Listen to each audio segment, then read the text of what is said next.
guide-nous maintenant dans ta parole pour que nous puissions, au travers de ce que tu as fait sur la terre, au travers de ce que tu as fait dans la vie de tes apôtres et au travers de ce que tu as fait dans l'Église, que nous puissions aussi y trouver notre encouragement pour savoir comment nous comporter dans cette société. Au nom de Jésus, nous te prions. Amen. Mais aujourd'hui, je voulais regarder, puisque nous étions en train de parler depuis quelque temps de ces 12 personnes que Jésus a choisies pour une mission particulière. Et nous avons dit la semaine passée que Jésus les avait choisis pour une raison particulière. Et il les a choisis pour accomplir les promesses de Dieu dans l'Ancien Testament et se constituer un nouveau peuple et une nouvelle alliance. Et au moment où Jésus donne cette mission-là aux apôtres, il n'est pas encore mort sur la croix, il n'est pas encore ressuscité, il n'est pas encore monté au ciel. Et donc, c'est pour ça que je vous disais que Jésus fait le lien entre l'Ancien et le Nouveau Testament, parce que lorsqu'il choisit ses apôtres, 12 apôtres, qui symboliquement représentent les 12 tribus du nouvel Israël de Dieu, Jésus n'a pas encore accompli son œuvre sur la croix. Mais lorsque Jésus est mort et ressuscité, et qu'il a passé 40 jours à expliquer ce qui était la nouvelle alliance avec ses disciples, eh bien, ils vont maintenant avoir une mission dans le Nouveau Testament qui va être ce qu'on va voir aujourd'hui. Donc, j'espère que mon point est clair. Il y a une signification au choix des apôtres qui a à voir avec l'Ancien Testament, le fait que Dieu est en train de se reconstituer un peuple selon son cœur, mais lorsque Jésus est ressuscité et glorifié, il confie une nouvelle mission à ses apôtres, et cette mission, c'est la mission du Nouveau Testament. Alors, la première mission, vous devrez peut-être vous en douter, puisque nous en avons déjà parlé brièvement dans d'autres messages. La première chose, c'est que les apôtres, ces 12-là, ont été choisis parmi tous les disciples pour être des témoins de Jésus-Christ. C'est Pierre qui, à plusieurs reprises, et on le voit à de nombreux passages dans le livre des Actes, c'est Pierre qui, à de nombreuses reprises, mentionne que les apôtres sont des témoins visuels du message qu'ils sont en train d'annoncer. Nous lisons dans Actes 10, 39, par exemple, et si vous faites une recherche de mots, vous verrez qu'il y a beaucoup de fois le mot « témoin » dans le livre des Actes des Apôtres. Mais à partir du verset 39, au chapitre 10, nous lisons ceci. « Nous sommes témoins de tout ce qu'il, c'est-à-dire Jésus, a fait dans le pays des Juifs et à Jérusalem. Ils l'ont tué en le pendant au bois. Dieu l'a ressuscité le 3e jour et il a permis qu'il apparût non à tout le peuple, mais aux témoins choisis d'avance par Dieu, à nous qui avons mangé et bu avec lui après qu'il fut ressuscité des morts. » Alors il y a beaucoup de choses dans ce passage que je vous laisserai méditer et lire chez vous à la maison, mais c'est ce qu'un des apôtres dit lors d'une prédication dans la ville à Jérusalem. Donc, ce que nous voyons, c'est que parmi tous les disciples que Jésus avait, et il en avait plusieurs, Jésus va choisir 12 personnes qui vont être ses témoins. Des gens, comme nous avons dit, qui ont été là au baptême de Jean-Baptiste et qui ont été là lorsque Jésus est ressuscité. Des gens, donc, qui ont bien connu Jésus personnellement. Ces 12 ont été spécifiquement choisis par Jésus. Vous vous rappelez ce qu'on disait, que d'habitude c'est le disciple qui choisit son maître. Dans le cas de ces 12-là, c'est Jésus qui les a choisis et qui leur a dit « Suivez-moi ». D'accord? Et ces 12 ont été choisis pour être avec Jésus, nous dit l'évangile de Marc. Ils ont vu ces miracles. Ils ont vu ces guérisons, ils ont vu le pouvoir que Jésus avait lors de la tempête, par exemple, lorsque Jésus a calmé l'eau et le vent. Ils ont vu le pouvoir que Jésus avait de chasser les démons.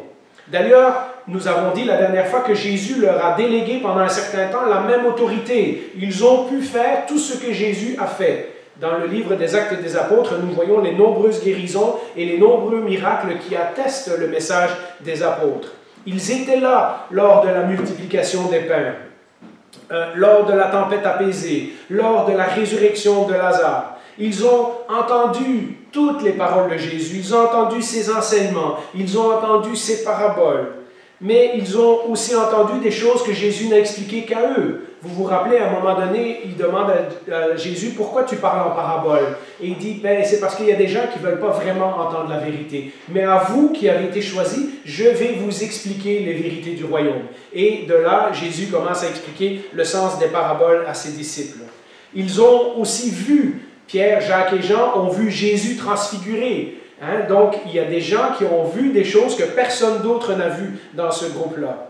Ils étaient dans le jardin de Gethsémane, ils étaient au dernier repas avec le Seigneur. Ils étaient là quand les femmes leur ont dit « On a vu le tombeau vide ». Ils étaient là quand les disciples d'Emmaüs leur ont dit « Il nous est apparu sur le chemin d'Emmaüs ». Et après, ils étaient là pendant les 40 jours que Jésus a passé sur terre et ils l'ont vu, ils l'ont touché de leurs mains, le Jésus ressuscité. Vous vous rappelez l'épisode de Thomas? Ils ont encore passé 40 jours avec lui. 40 jours après la résurrection, où Jésus a mis beaucoup de choses au clair. Dans Actes 1:3, nous lisons ceci. « Après qu'il eut souffert, il leur apparut vivant et leur en donna plusieurs preuves, ou de nombreuses preuves dans la seconde, se montrant à eux pendant 40 jours et parlant des choses qui concernent le royaume de Dieu. » Donc après la résurrection, Jésus a encore passé du temps. On en a parlé l'année passée, l'année d'avant, dans les messages sur l'ascension de Jésus. Cette période où Jésus, après sa résurrection et avant qu'il monte au ciel, qu'est-ce que Jésus avait fait sur terre? Je vous renvoie à ces messages-là. Eh bien, nous voyons que Jésus a passé du temps non seulement à montrer comme preuve qu'il était vivant à ses disciples, mais aussi à continuer à les enseigner, à peut-être expliquer des choses maintenant avec la résurrection, de remettre tout ça en focus et de leur expliquer c'est quoi leur nouvelle mission. Ce ne sont pas des témoins de deuxième génération, des gens qui ont écrit, et on en parlera dans quelques semaines, je vais vous faire un message sur est-ce qu'on a le droit de faire confiance aux évangiles. Comment les évangiles sont parvenus jusqu'à nous et comment on sait qu'il n'y a pas d'erreur dans les évangiles. Eh bien, on reparlera de ce point-là, mais ce ne sont pas des témoins qui ont écrit après la vie de Jésus. Ce ne sont pas des gens de deuxième génération. Ce sont des gens qui ont côtoyé physiquement et personnellement Jésus. Et ils l'ont vu ressusciter. Et ce sont eux les premiers qui nous ont prêché l'évangile de Christ. Dans Acte 13, encore, dans Acte, au verset 29, nous lisons ceci. « Et après qu'ils eurent accompli tout ce qui est écrit de lui, ils le descendirent de la croix et le déposèrent dans un sépulcre. Mais Dieu l'a ressuscité des morts. Il est apparu pendant plusieurs jours à ceux qui étaient montés avec lui de la Galilée à Jérusalem et qui sont maintenant ses témoins auprès du peuple. » Et donc, on parle des 12 apôtres en particulier. En d'autres mots, ça prenait des gens qui ont tout vu, qui ont tout entendu, qui ont été avec Jésus tout le temps pour nous raconter ce que nous savons de Jésus. Et la preuve que leur message est vrai, c'est que la même puissance que Jésus avait de faire des miracles, de chasser des démons, de ressusciter des morts, etc., continue à se manifester au travers des apôtres dans le livre des Actes, après que Jésus est remonté au ciel. Dans Actes 4:33, nous lisons « Avec beaucoup de puissance, les apôtres rendaient témoignage de la résurrection du Seigneur Jésus et une grande grâce reposait sur eux tous. » Quand vous lisez le livre des Actes, eh bien, tous les miracles que Jésus a fait de son vivant, les apôtres le font aussi, y compris ressusciter un mort. Si vous vous rappelez l'histoire du jeune homme qui écoutait l'apôtre Paul, qui a prêché jusqu'à minuit, et il s'est endormi sur le bord de la fenêtre, il est tombé, et il était mort, et Paul l'a ressuscité comme si de rien n'était. Et donc, nous voyons cette même puissance qui se manifeste dans les apôtres. Alors pour nous, ça peut paraître pas important, mais pour les gens de cette époque-là, lorsque quelqu'un parlait de la part de Dieu, et qu'il était en plus capable de faire des signes et des miracles, eh bien ça prouvait que son message était vrai. Et donc ces gens-là sont ceux qui nous ont écrit l'histoire de Jésus. Il fallait des gens qui ont tout vu et qui ont tout entendu. Maintenant, si vous avez écouté attentivement dans les dernières semaines, dans les derniers mois, vous savez que ces 12 n'étaient pas les seuls disciples de Jésus. Il en avait beaucoup d'autres, quelques centaines, et ce n'est pas non plus les seuls témoins, puisque Paul le livre de... Oui, Paul, dans Galates, nous explique à un moment donné que Jésus est apparu jusqu'à 500 personnes à la fois pour donner des preuves de sa résurrection.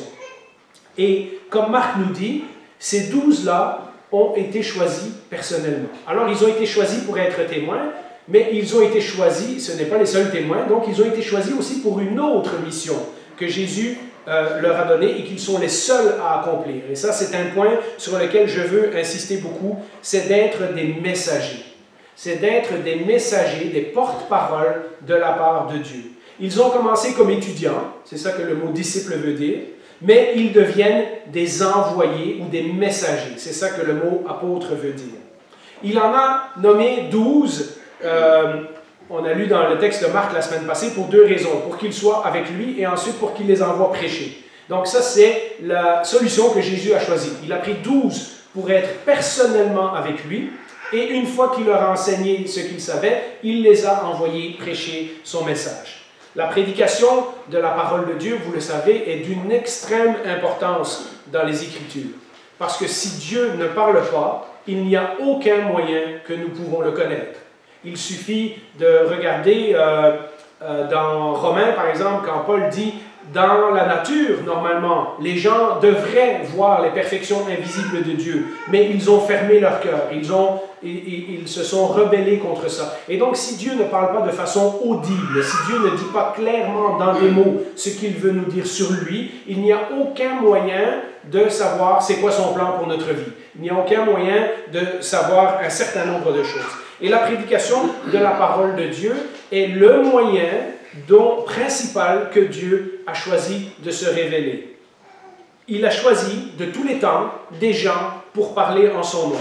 Du premier jusqu'au dernier livre de la Bible, ce sont des gens qui parlent, qui nous disent la parole de Dieu, qui parlent de la part de Dieu.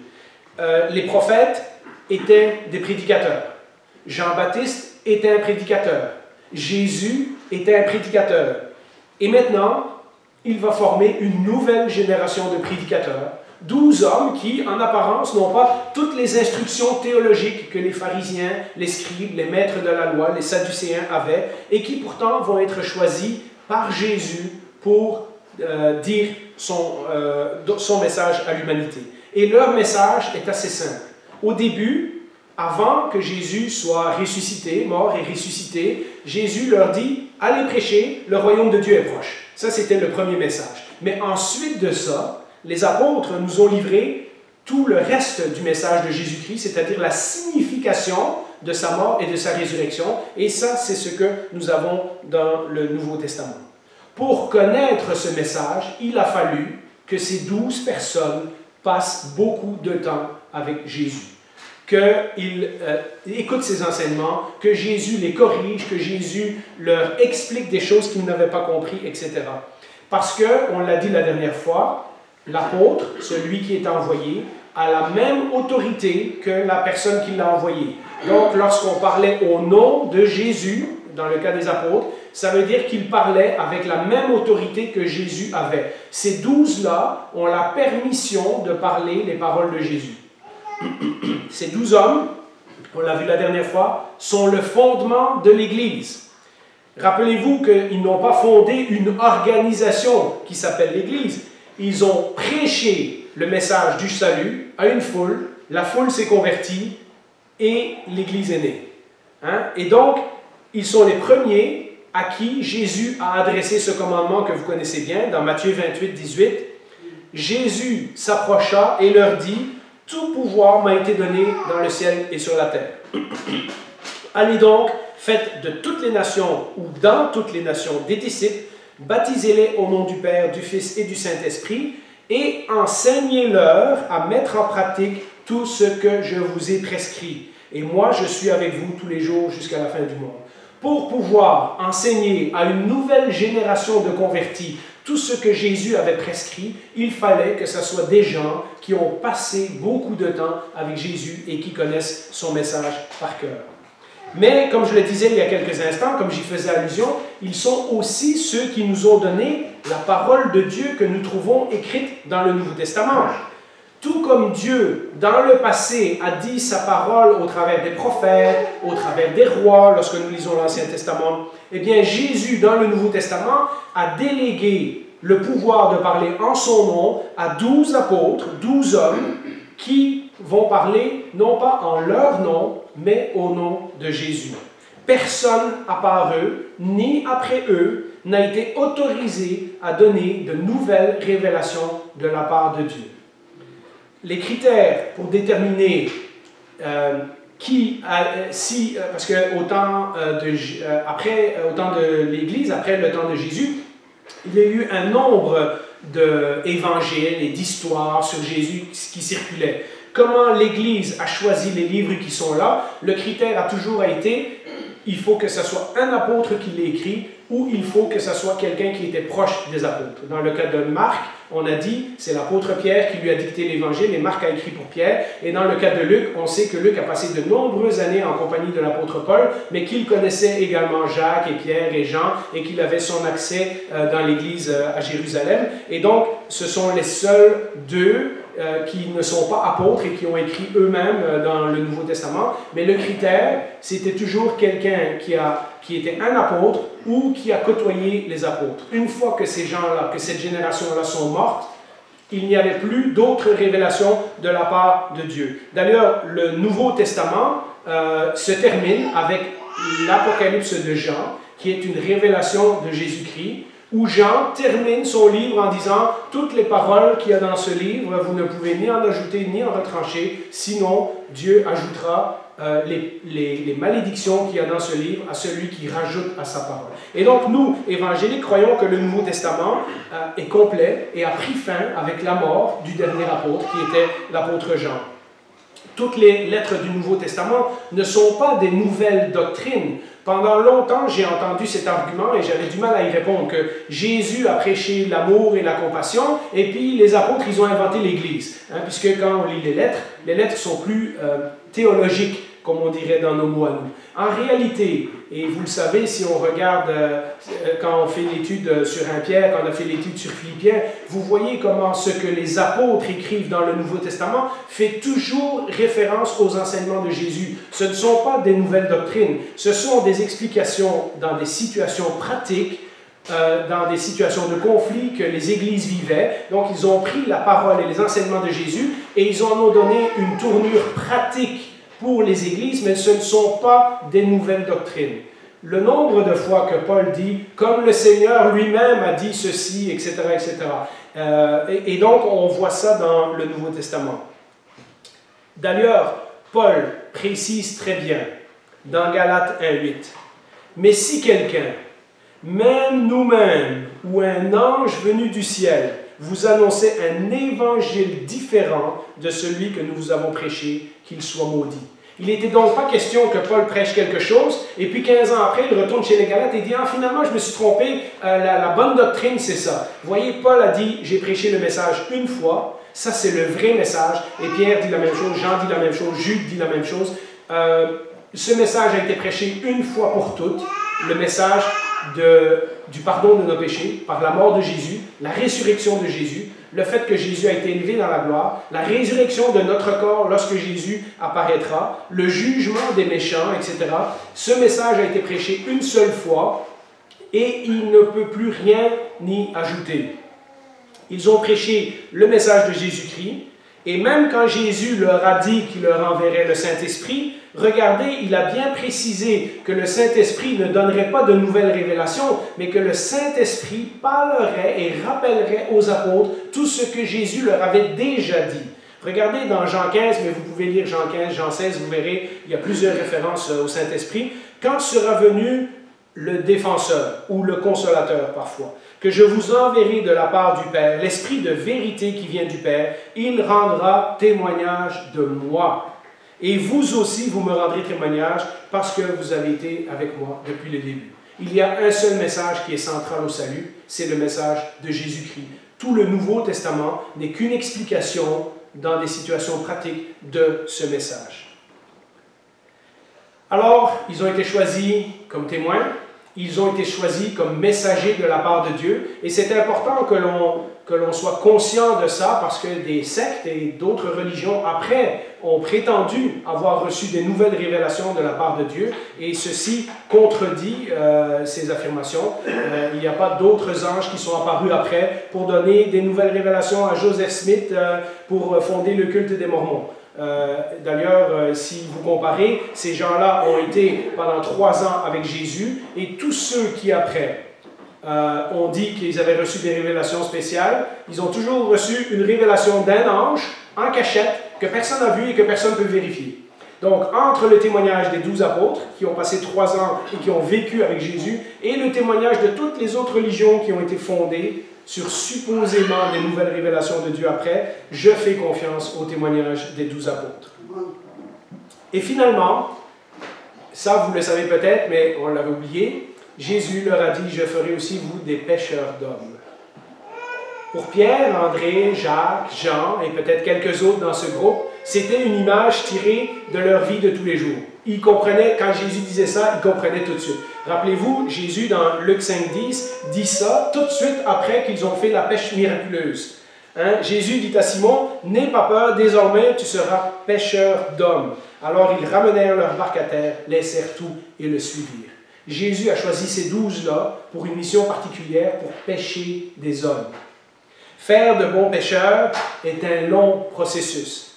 On travaille comme apprenti avec un chef plus expérimenté. Dans le cas de Pierre, Jacques, Jean et André, on sait qu'ils étaient alliés avec Zébédée, qui était le papa de Jacques et Jean. Et donc Zébédée est probablement lui-même un pêcheur. Donc le papa est un pêcheur d'expérience. Et il a pris cette gang-là, il les a formés pour faire des pêcheurs. Ce sont des apprentis. Et les apprentis, comment ils font encore aujourd'hui dans plusieurs métiers, on doit faire un stage avec un maître avant d'avoir nos cartes de compétences. Le bon maître, c'est celui dont on écoute les conseils et c'est celui dont on imite les gestes. On voit comment il place telle pièce, comment il répare telle affaire, etc., etc. Le bon maître, c'est aussi celui qui nous dit des secrets que lui seul a découvert avec l'expérience et que personne d'autre ne sait. Et donc, on sait très bien qu'avec Jésus, Jésus a dit des choses à ses disciples que lui seul savait et ses disciples ont appris directement de lui. C'est exactement ce que Jésus a fait avec ses apprentis pendant 3 ans. Ces 12 personnes, il les a pris pour en faire des apprentis. Bien que Jésus avait de nombreux disciples, il a choisi d'investir son temps et son énergie avec ces 12-là en particulier pour les former pour leur mission spéciale, c'est-à-dire être des témoins et être des messagers et pêcher des hommes. Après avoir passé 3 ans à regarder Jésus manifester sa compassion, après avoir écouté de nombreuses conversations personnelles, parce que les évangiles nous racontent beaucoup d'histoires, que Jésus est entré dans la maison de quelqu'un et lui a dit ça et l'autre personne a répondu ça, il fallait que quelqu'un soit présent là pour se rappeler de cette conversation-là. Après avoir posé de nombreuses questions, après avoir été corrigé à de nombreuses reprises par Jésus, et après avoir reçu l'assistance du Saint-Esprit qui maintenant vit en eux, ces 12 hommes seront enfin prêts à reproduire la mission de Jésus, pêcher des hommes, ou en d'autres mots, les disciples sont maintenant prêts à faire des disciples à leur tour. Alors, nous ne sommes pas les apôtres, mais il y a une conclusion pour nous dans tout ça. Chacun de nous se pose, en tout cas j'espère qu'on se la pose, ou j'espère qu'on se l'est déjà posée, la question aujourd'hui de quel est le sens de ma vie. C'est quoi le but de ma vie? Est-ce que je fais juste exister, puis un jour je meurs, et puis après je m'en vais au ciel? C'est quoi mon appel? C'est quoi ma mission? C'est quoi que Jésus voudrait faire avec ma vie? C'est pourquoi le Seigneur m'a sauvé? Enfin, ces questions-là qu'on se pose. Lorsqu'on n'est pas chrétien, et je résume grossièrement, ce n'est pas le cas pour tous les groupes d'âge que je vais mentionner, mais je vous fais une petite image, une petite illustration. Quand on est adolescent, et surtout quand on ne connaît pas le Seigneur, quand on est adolescent, ben, notre but dans la vie, le sens de notre vie, c'est de découvrir le monde et d'avoir la liberté. Hein? Tout à coup, on ne veut plus être sous l'autorité de nos parents, et puis voilà. Et on pense que c'est notre vie, c'est ça. Waouh, c'est bien la vie sans les parents. Et puis quand on est jeune adulte, peut-être dans la vingtaine ou quoi, bien, tout à coup, le sens de notre vie, c'est notre carrière. On a l'impression que, wow, on a étudié pour ça, si c'est pas ça qu'on fait, on ne sait plus qu'est-ce qu'on va faire. Hein? On cherche un emploi, on se cherche une direction pour notre vie, etc., etc.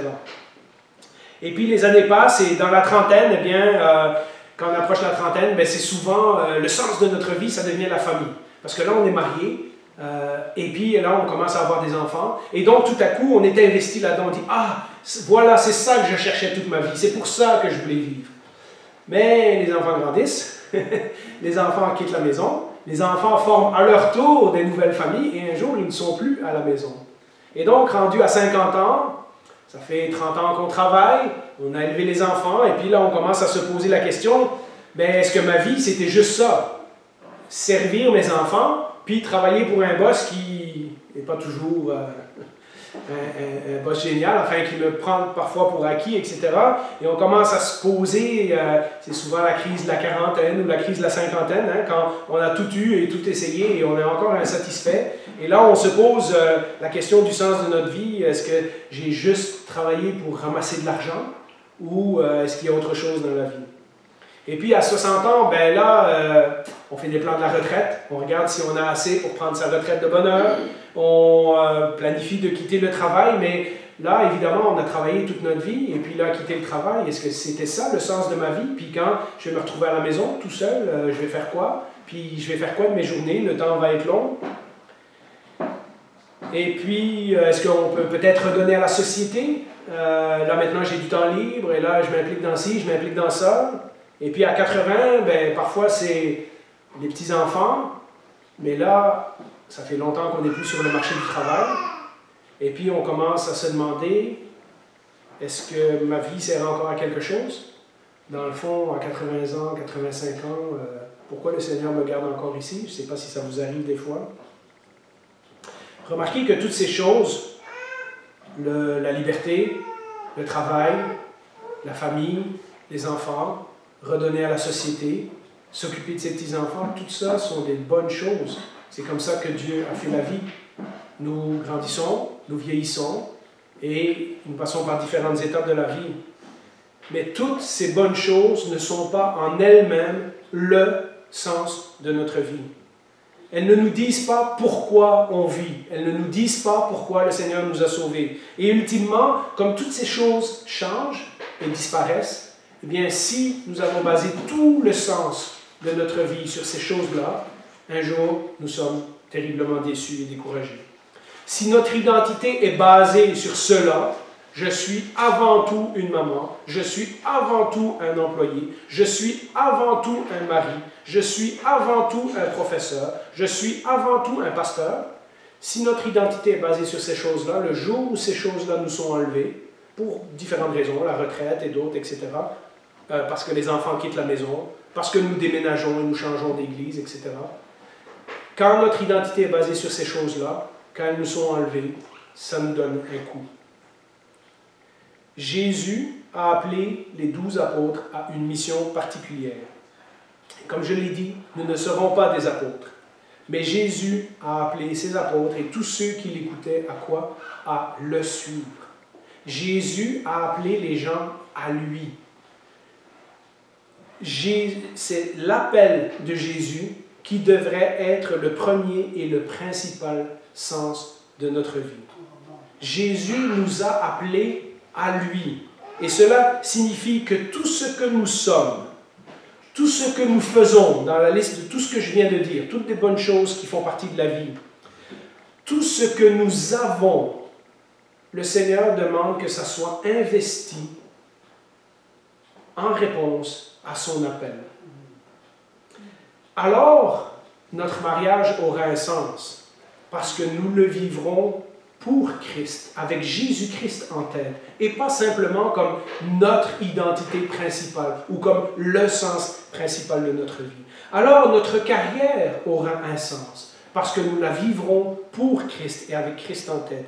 Alors, nos enfants, nos petits-enfants auront un sens. On comprendra pourquoi on fait ces sacrifices. Pas parce qu'un papa ou une maman doit le faire, mais parce que nous le faisons pour Christ. Alors nos activités, notre bénévolat, nos gestes de compassion, nos offrandes à l'Église, notre participation le dimanche matin, tout cela trouvera son véritable sens lorsque nous voulons vivre pour Christ en premier, en réponse à son appel.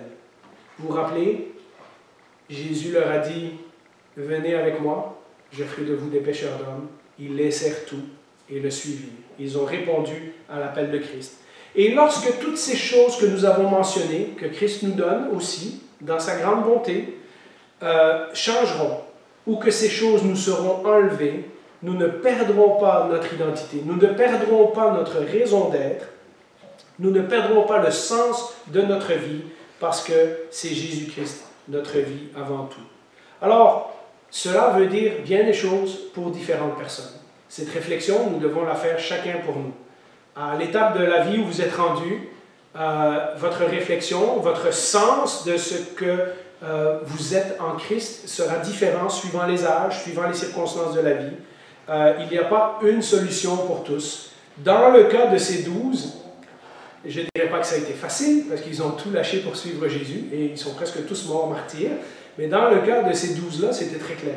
Il leur a dit clairement, « Je vais faire de vous des pêcheurs d'hommes. » Dans notre cas, nous, Jésus nous met devant le choix, c'est quoi d'être mon disciple quand tu es un mari? C'est quoi d'être mon disciple quand tu es une infirmière? C'est quoi d'être mon disciple quand tu es étudiant? C'est quoi d'être mon disciple lorsque tu es un grand-parent? Etc., etc., etc. Mais vous savez quoi? Lorsque nous vivons réellement ainsi, alors nous prêchons Christ et son royaume, tant par notre attitude que par nos paroles. Et c'est avec ça que je voulais finir aujourd'hui. Prions.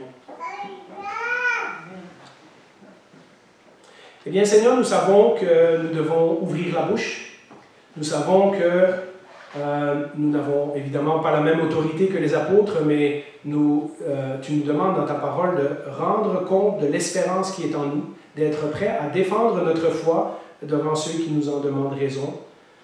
Tu nous dis aussi dans ta parole que nous devons vivre de façon à ce que les gens voient dans nos vies ton amour et ta compassion, pour que le jour où tu les visites, ils rendent gloire à Dieu. Alors ces deux choses, Seigneur, nos paroles, mais aussi la façon dont nous vivons, nous voulons qu'elles soient soumises à toi. Nous voulons qu'elles soient inspirées par toi, nous voulons qu'elles soient guidées par toi, nous voulons le faire pour toi. La forme que ça prendra dans chacune de nos vies, au moment où nous sommes aujourd'hui, peut être bien différent. Mais que dans tout ce que nous fassions, comme tu le dis dans ta parole, nous le fassions comme pour le Seigneur. Seigneur, aide-nous dans la méditation de cette parole, aide-nous dans la réflexion que ça prendra pour nous cette semaine, aide-nous dans la mise en pratique lorsque tu nous montreras les choses qui ont besoin d'être corrigées dans notre vie, pour qu'un jour, nous puissions vivre nos vies de façon à ce qu'un jour, tu puisses nous dire « bon et fidèle serviteur ». Ensemble, nous sommes l'Église, que nous soyons ici dans ce bâtiment ou que nous soyons ailleurs. Mais nous sommes aussi l'Église pour les 6 prochains jours, lorsque nous serons dans le monde, dans nos circonstances habituelles, dans notre vie de tous les jours. Alors Seigneur, montre-nous comment être des disciples de Jésus dans tous les aspects de notre vie. Nous te prions en ton nom. Amen. Amen.